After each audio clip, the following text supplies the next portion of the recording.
You are listening to the Horse Radio Network, part of the Equine Network family.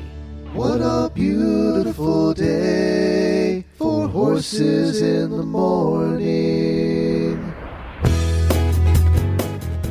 You are listening to the #1 horse podcast in the world. Here is your entertaining look at the horse world and the people in it.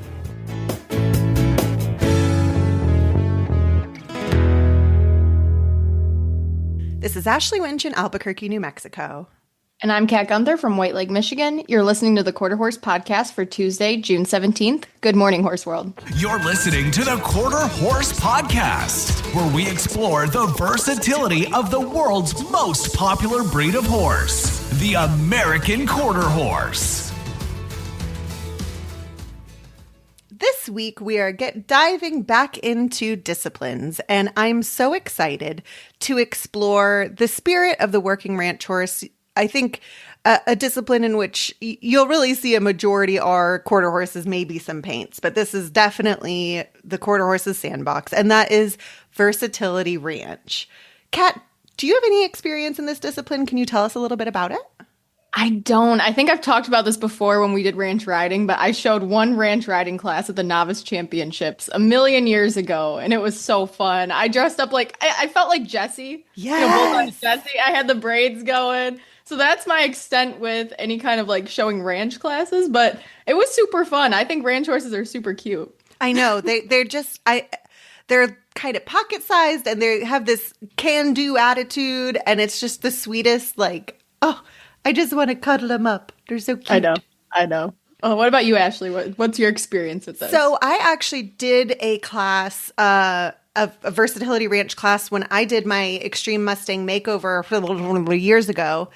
And it was like 2 years ago. Don't worry about it. Right. Anyway, we won't talk about that. So, you know, I have an English background, and they give you the pattern, and so there's obstacles and a pattern, and you have to hit movements at certain places. It was a lot for me to digest, and I'm sure like many of our listeners have some competition anxiety. And so it was really hard for me to focus, remember everything, blah, blah, blah. I also had no idea what a rollback was. So like that was something to learn, you know, in the like 2 hours I had to prep for the class, like, because they give you, you know, the pattern and then you learn it and then you go do it, like bing, bing, boom. However, my Mustang, bless her little heart, we placed top 10. And I was really proud of myself. That's because impressive. She was very nervous. She was obviously picking up on my energy, but she's always been a great trail horse. And a lot of what we encountered on the trail, like wooden bridges over rivers and stuff, were a part of the class. And so she recognized that. And so all that to say, it's a super fun discipline that I think has a lot of real world application. For sure. I think that's the cool part about it, is that it's things that you would see out on a ranch or, you know, like out in the actual world, but in the show ring. Exactly. You know, this isn't just walk, trot, lope on the rail, turn around, go the other way. This is, we're opening gates. We're going over bridges. We're side passing over logs. You know, this is all stuff that I've run into on the trail, and I've had friends and horses get injured because their horses weren't trained or capable of these maneuvers on the trail. I had to drive to a trailer full of 3 Mustangs straight to the ER because my friend's Mustang got caught up on a log, and it was terrifying. Oh my gosh. Yeah. Is it okay? Or did the horse was fine. She got she was stabbed by like a branch that was hanging off the log up under her inner thigh is like where I would say. And so she freaked. The cowboy got tossed. I could see, like, trigger warning if you're squeamish, fast forward. I could see like his forearm bone. Oh my gosh. And he fell into a swamp. So like that's an open wound in standing Virginia swamp water. Mm-hmm. Yeah, that's not good. But see, there's all these elements of being outside on the trail and doing all these things a little safer in the show ring. That's right. Tired. A little bit safer, but it's the applicability is there, you know? Yeah. And the funniest part of that story was his Mustang. She was huge, 16.2. I mean, the biggest Mustang I've ever seen. Yeah. And she historically would not load. And so I'm like freaking out. He's like bleeding everywhere. I'm loading the horses. She got right in that trailer. God bless America. Oh, I think she knew we were like not messing around. And then, you know, I whip it. Oh, I don't want to cuss. I whip right into the ER with the horse trailer. Oh my gosh. And then did you like run him in? And then yeah. And then I was like, okay, I got to go take care of the horses. Bye. That is wild. I was not expecting the story the intro to this episode to go this way. I know. Me neither. The power of podcasting. Oh, I know. Well, I'm glad they're both okay. That's wild. Everybody ended up okay. They did not place top 10 in the trail class, but that's just me being shady. Yeah. You know. At least nobody died. So that's a win. Of course not. Come on. Come on. So tell us about the guests we have today. So today we're going to be talking to Kristy Lee Smith and Jenna Seal. Both are professional horsewomen and trainers. And they're going to tell us about Versatility Ranch classes. I'm very excited. Yeehaw, let's go.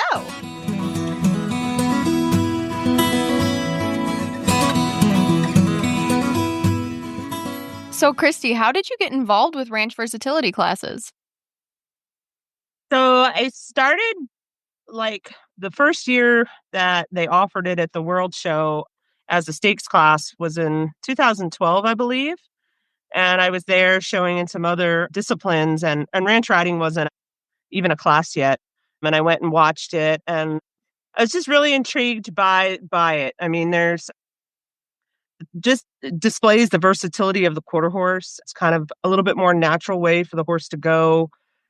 I just was intrigued by the fact that the horse had to have a lot of handle and also had to do some trail obstacles. And, you know, in the beginning, they were kind of not sure, I don't think, where they were going with it. So, you know, they had cows and they had poles and they had, you know, the whole pattern thing. So I was just really intrigued by it. So I went home, and I had a horse that was kind of in the middle of a lot of different events. He kind of just didn't suit anywhere, but he was super handy, and he was a good mover, and just started training him up for it and started showing in it in the Northeast where I'm from, and just had a really good time with it.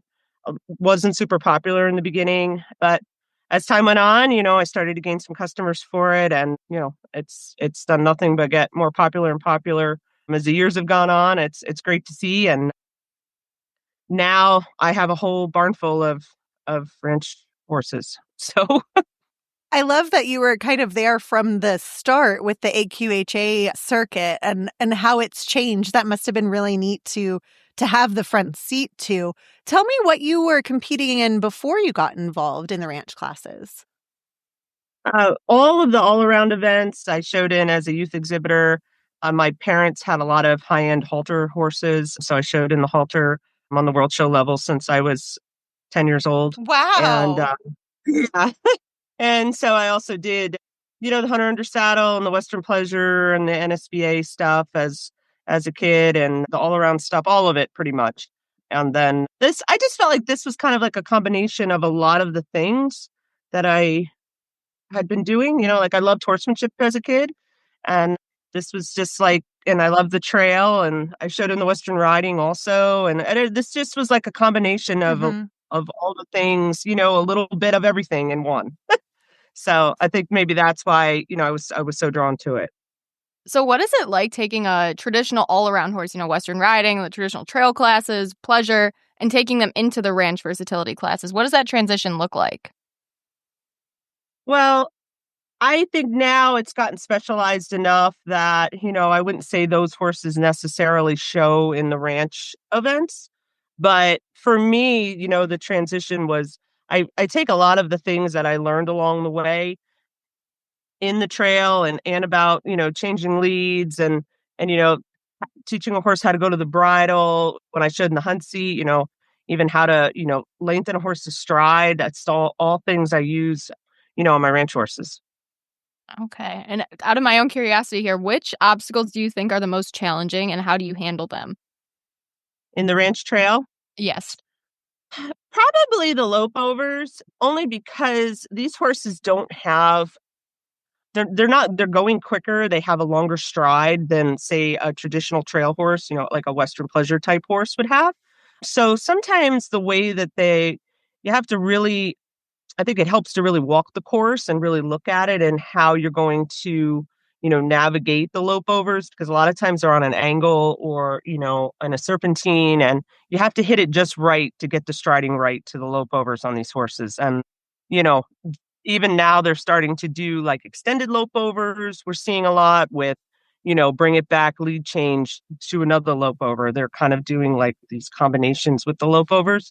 So that's something I practice a lot on these horses. I actually talked to some friends of mine that show, in the AQHA trail now, and they said, I was like, well, you ought to be good at this because you're so good at the regular trail.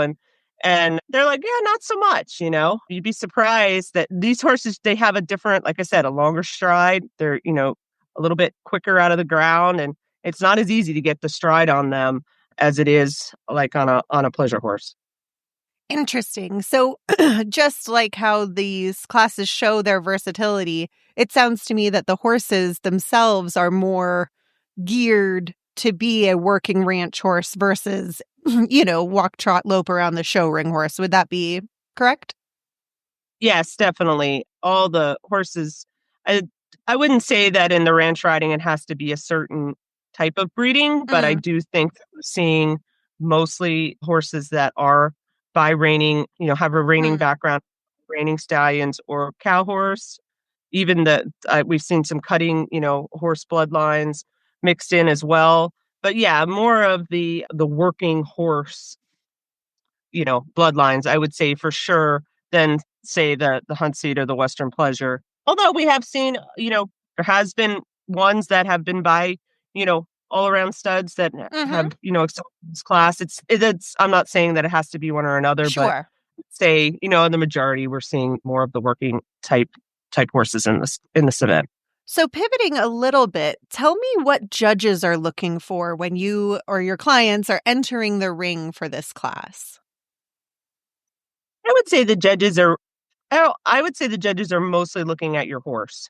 People get really carried away by their outfits, and I'm not saying that you shouldn't look nice and that your horse shouldn't be turned out nice. I think that's kind of expected, honestly. You're at a horse show and you should have a certain look, should look like you belong on a show.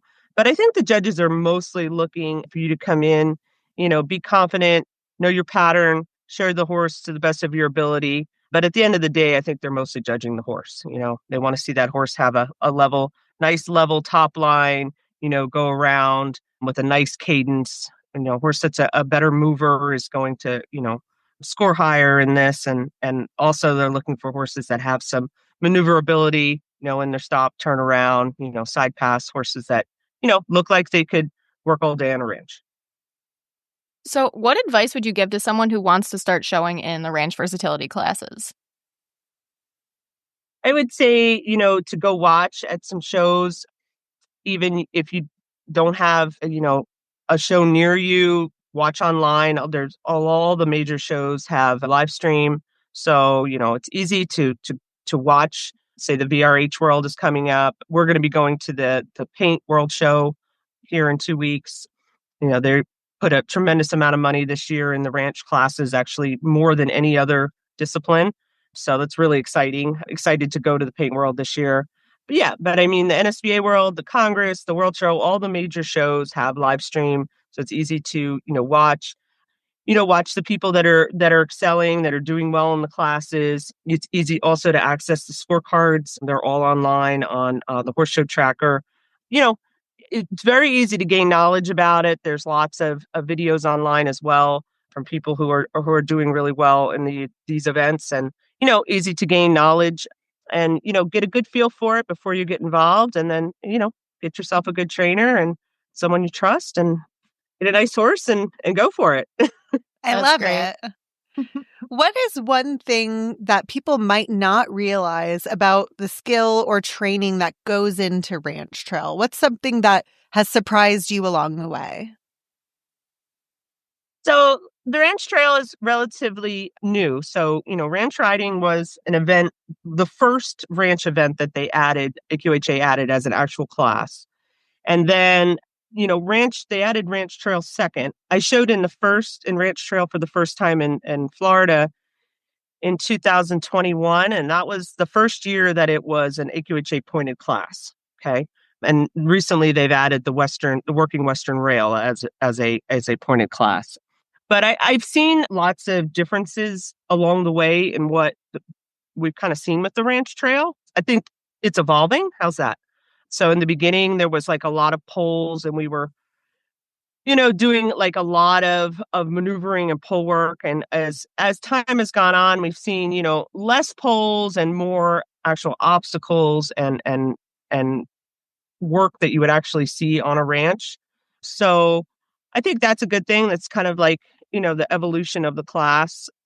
And like at the World Show last year, we had a jump, like it looked like kind of like a big brush jump that we had to do, and like, extend the lope over this brush jump and then break down to the trot, and then, really serpentine hard in and out of these trees. And I think that's something we're seeing a lot, is a lot of the serpentining. Like they want to see, that you have really, really good steering on your horses. So you see a lot of the serpentining at the extended trot, really tight serpentines at the trot.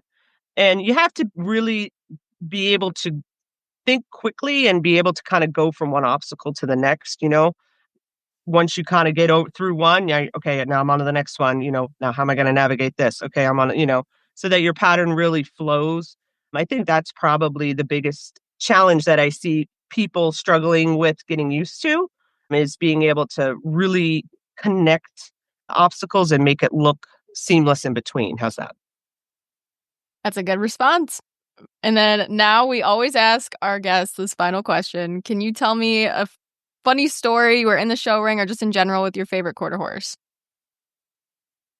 My favorite quarter horse. Well, I'd say right now my favorite horse in the barn is actually my mom's horse.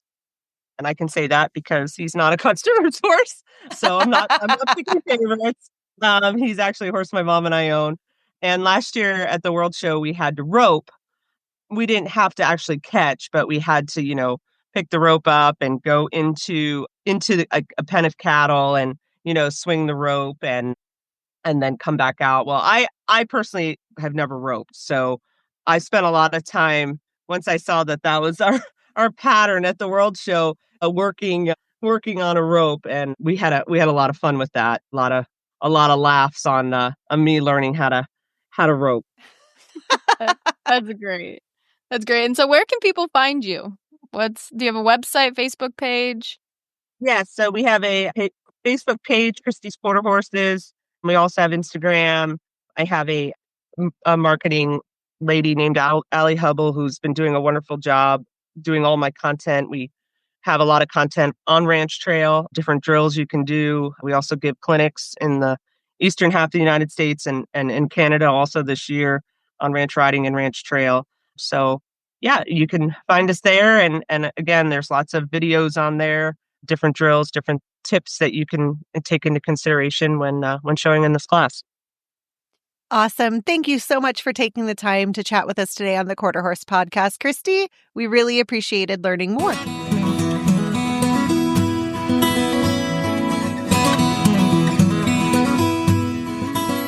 Sentinel extruded feed is expertly formulated for mare and foal health. Just ask halter horse breeder and trainer Chris Arntzen.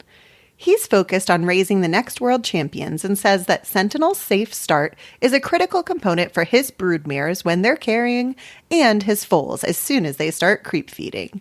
Sentinel Safe Start is a highly fortified, high-protein and high-fat feed, providing the precise nutrition to support milk production and composition in mares and healthy foal growth. Visit feedsentinel.com/trusted to learn more about the horse feed trusted by world-class breeders like Chris Arntzen. That's feedsentinel.com/trusted.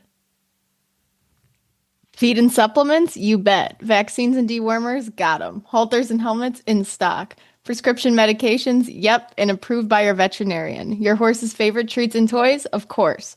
All these and more shipped straight to your barn, fast and free for orders over $49. You can count on Chewy to keep your barn stocked and your horse happy. Start shopping today at chewy.com/equine.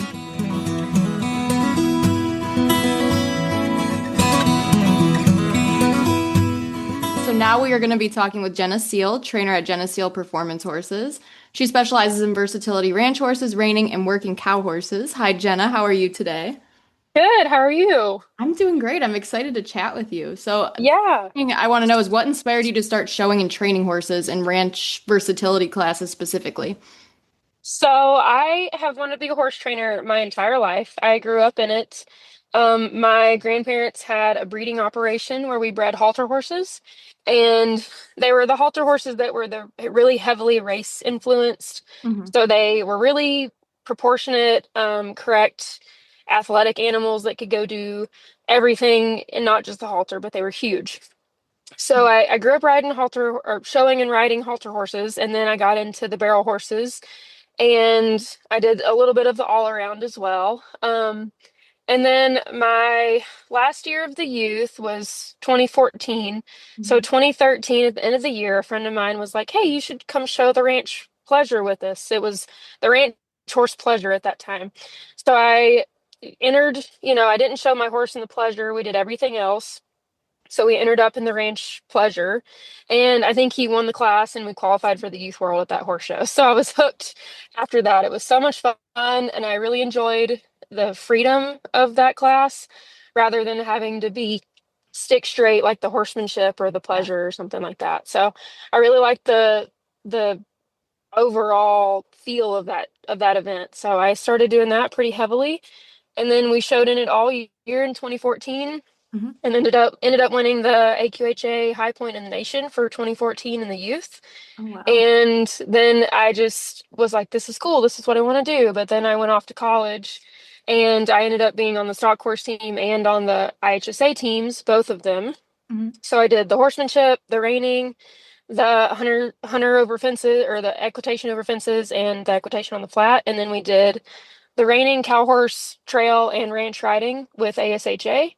Mhm. And I just kind of blossomed it from there, and I figured out that I really wanted to pursue just the ranch versatility events. Wow, it sounds like you've tried it all. I have really So- tried it all. Like anything that you can name, I've probably tried. So, Yeah. So what's it Yeah. like taking a traditional show horse from like reining and then turning them into a versatility ranch type horse?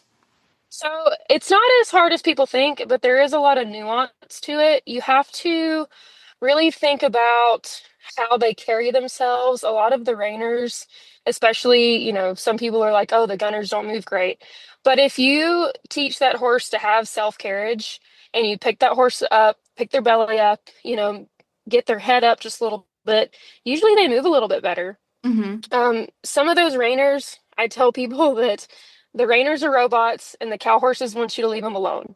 And with the ranch riding, we kind of need to be somewhere in the middle. Like, I don't want to dictate every single step of this horse's body, but I do want them to be listening, to be responsive, to be very, really slight with my hands so that I can tell that horse what to do and they look natural doing it. But I don't want them to be so robotic that they look overdone. That So, makes a lot of sense. Yeah. So, what is your favorite obstacle in ranch trail and why? Oh, I honestly, the log drag is one of my favorites. I love when those horses kind of figure it out. And with the log drag, you can't do a lot with your hand. So when those horses get accustomed to that drag and you can just barely steer, I just put my hand forward and they just kind of go. And it's really cool to feel those horses start pulling that drag. When they get locked in, they just pull. One of my other favorites is the bridge and the walkovers because I get such cool pictures over those. Those are definitely my favorite pictures to buy because I try to get them really expressive over the bridge and those walk poles. So Makes sense. So with the log drag, Yeah. is it just like a rope tied to a log and you pull it a certain distance? honestly, it can be anything. Usually it's a drag, like a log drag. Usually it's like a lariat rope or a softer, like a yacht rope kind of deal, and they usually put it around a log.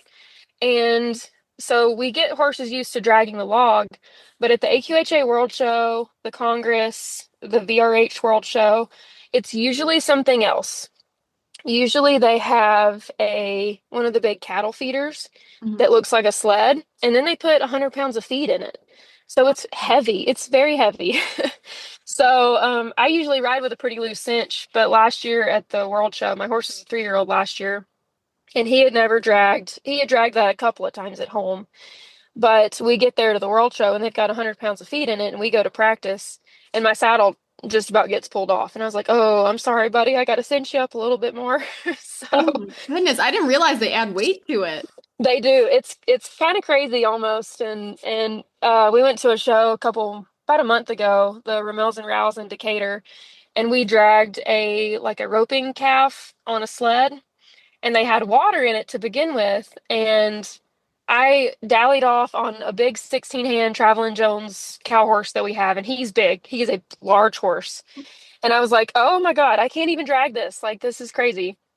So they did take a little bit of the water out, but it was like something different and new that we had to drag. And I have a horse that she's a little bit, leery of the drag anyway, even just the log. So we did not even attempt it. We just trotted around it. Fair So enough. I can't imagine my old show horse, he passed away, but I can't imagine him even attempting to try to pull anything. So I give yeah, anybody credit that can do it. yes, they definitely have to get more broke. And some of those reiners, they've never done that kind of stuff before. So we get those in. And that's one of the first things that we work on and we have to teach is the log drag. So they usually get the poles okay, and they can lope over the poles and trot the poles, and maybe they're okay with the gait, but it's usually the log drag that gets you. So I see why. I see why. yeah. Yep. So this is kind of a 180, but what kind of outfits do people wear in the ring? I know it's less bling than say like a horse hmm or a Western pleasure, but what's the usual attire? So for me personally, as a professional, I don't dress up a lot. I encourage my amateurs to wear whatever makes them feel the best, but within reason. So I am very simple. I wear the CR Sun Smarts or Sun Savvies now, pretty exclusively, even in the winter. I love those shirts. I love the way they look. They kind of have a little bit of a heather look to them. They're light, breathable, and I wear just any jeans that are comfortable and then a pair of chaps. I don't like chinks in the ranch riding on me personally. Some people they look really good on. But Mhm. if your upper leg is any kind of length long, they make your upper leg look even longer. So I encourage all my customers to have a pair of chaps, like full length, leather chaps. Um, a belt, normal belt and a buckle. We don't really do the wild rags as much anymore, unless it's really cold in the winter, and then you probably wear a vest over it too. Um, Whatever hat makes them the most comfortable, felt or straw or whatever they want. I wear a felt in the winter and at the world shows, and then a straw in the summer, because we do show outside a lot, and a felt would definitely not be the wisest decision. So we do show in the felt or in the straws a lot, and then the felts at the world shows. So Okay, got it. And do you ban the horse's hair? I can't remember. I remember like no, it's actually not legal to band or that's what I braid thought. Okay. anything. Yep. Okay. They just got it. No So fake tails, right? nope, no pigtails. So we can't have bands or braids, no fake tails, and no hoof black. Um, and then they can't even have like the glue-in extensions or anything like that. So, Wow, very and natural. yep. And I've had, when I was a youth, when we were running for that High Point title, one of the judges, I had a really dark, really, really dark city Palomino gelding, and his feet were very, very black, and they thought I had hoof black on. And I was like, "I promise I don't." And they zeroed me out. They were like, "Nope, you have hoof black." And I was like, "Dang, I really don't, I promise." Oh my gosh, it's like So check for it. It's not there. yeah, yeah, they were serious about it, and I can't really blame them. It was 2 o'clock in the morning, and everybody was exhausted, and I was like, you know what? There's always the next show, and we ended up winning the High Point, so I was fine with it. It's Fair all enough. right. Congrats. Congrats. So this kind of leads me into So, my next question. So what traits and conformation do you look for when looking for a versatility ranch horse or breeding one? so conformation is form to function, and there's if you look at a horse and you see that that horse is well balanced, that muscle flows all together. Their angles of their legs are correct, good pastern angle, good angle. I don't want a horse that's too straight. I don't want a horse that's too sloping.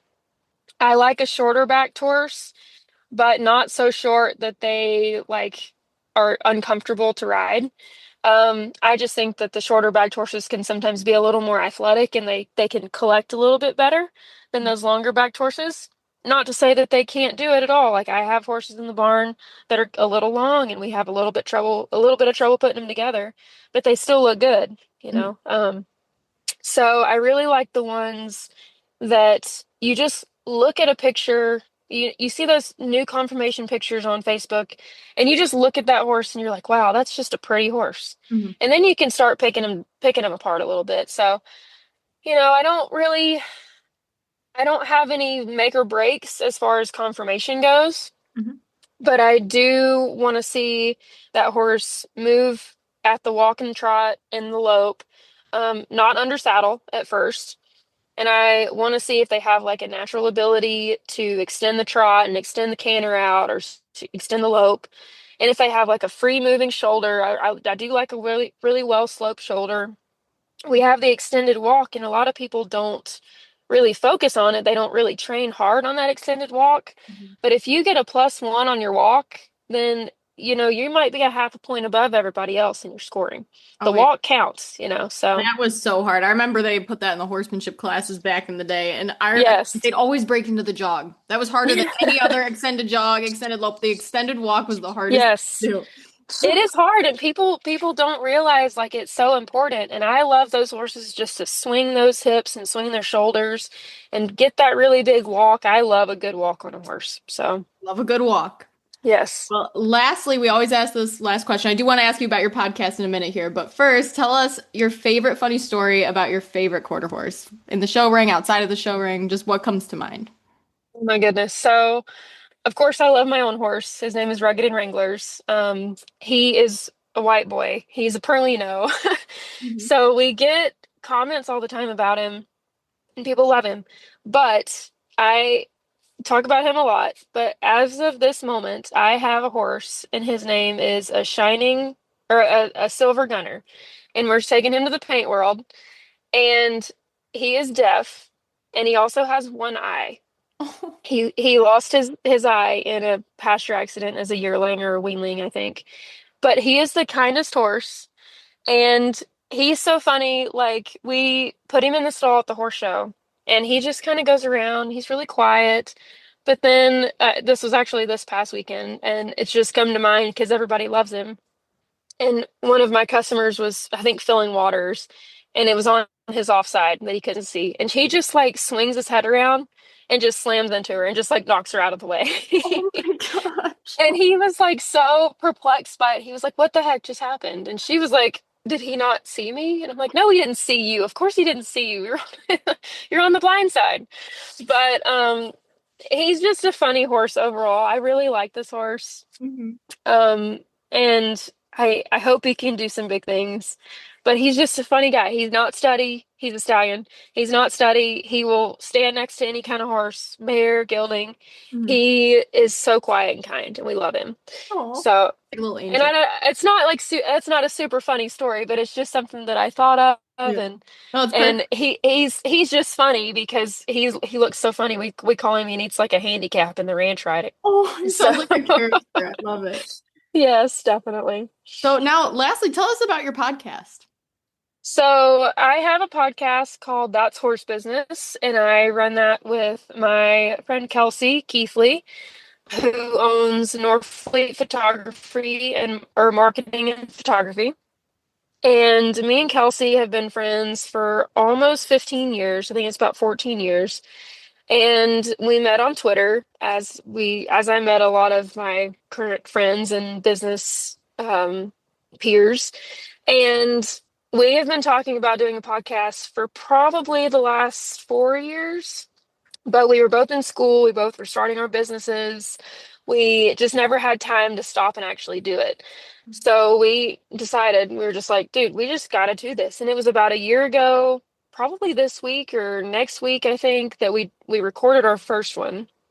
And that one was 3 hours long, and it's just us talking about ourselves. Basically, it's kind of narcissistic of us, but but we just wanted to introduce ourselves with that first one, and then we ended up interviewing Steve Meadows and Shannon and Brad Hill, Daniel Patton, and Cody Crow last year for the Paint World, the ranch horse stuff, right before the Paint World. And we've had some really great guests on there. We talk about business related things. We've had Kirsty Jones has been on with us. We've had several, like Emma with M Custom Show Pads, and some show clothing designers, all kinds of stuff. So we really just wanted to highlight some of our fellow business owners that we felt were pushing the industry in a positive way. And I feel like we've done a pretty good job so far. We're kind of on a hiatus right now because it's World Show season. I'm super busy because I think we're taking like 8 horses to the World Show this year. And she's busy. She's got both of her horses at home, plus her sister's minis. So she's busy taking care of those horses. And but we're gonna get back to it. So expect some new content from us soon. So Well, that's awesome. Where can people find the podcast and just your socials, your website? So the podcast is on everywhere that you listen to podcasts, Spotify, Apple Music, Amazon, I think another one. And it's called That's Horse Business. Let me say that again. You can cut this out. It's called That's Horse Business. Mhm. And again, you can find that anywhere. And we have a Podbean site as well. And then Kelsey's business is Norfleet Marketing and Photography, and she does graphic design and photography. And my social media is Jenna Seal on Facebook or Jenna Seal Performance Horses. I also have a TikTok. It's J Money Sign, and Instagram is Jenna Seal as well. I just post horse things. That is all I post. There's nothing personal ever because I That's all don't have a vibes out personal here. life. I just, I just train horses. I live and breathe this every day. So, and anybody that has any questions about the ranch horse events, feel free to message me anytime. So, Well, that's perfect. Well, thank you for joining us today. It was a pleasure talking to you. Thanks so much for tuning into the Quarter Horse podcast on Horses in the Morning. Be sure to like, subscribe, and tell your friends all about the world's favorite breed of horse.